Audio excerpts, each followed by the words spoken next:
It's been an uphill battle, but last evening it took less than an hour for the members of the Bahamas Communications and Public Officers Union to give their stamp of approval to the deal being offered by BTC's management. Jimmy Swain has more. Bahamas Telecommunications Company employees got the news they were waiting for. Instead of facing redundancies, they will be voluntarily separated. Officials of the Bahamas Communication and Public Officers Union, the union that represents them, had more good news. Certain benefits that had been removed from the negotiating rounds are now back in the mix. BCPOU Vice President Patrick Ferguson called the move a win-win. Persons will be voluntarily leaving the company under VSEP, under that arrangement. However, if there are cases where the VSEP is not as great as the redundancy, then that redundancy will be applied for our members to get greater benefits. There were very few that stood in objection of passing or ratifying this contract. And members are excited and happy and relieved, rather, because just this past Tuesday, they faced a terrible storm of having everything taken off the table.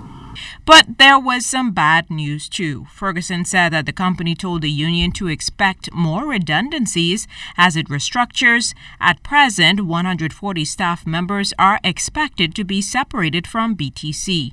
One sticking point of negotiations was the need for employees to work on Saturdays. Ferguson explains how they dealt with that. Although it's a regular day, we now receive a day off during the week, which is an off time.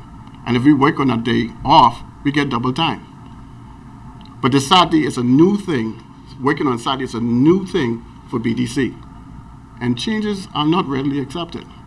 BCPOU Treasurer Ulrich Mortimer highlighted another important benefit retained for members. We were able to save and freeze pension for our members under 50, early pension. So under 50 from 45 to 50, they're able to freeze their pension.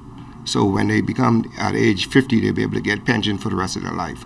So that is one of the greatest accomplishments for what we were seeking for, and I think we got that, and that's why you saw so many members out there who were leaving were so happy that they were able to get that. The whole goal of BTC was to drop their payroll by some $12 million. It wasn't a number here at count.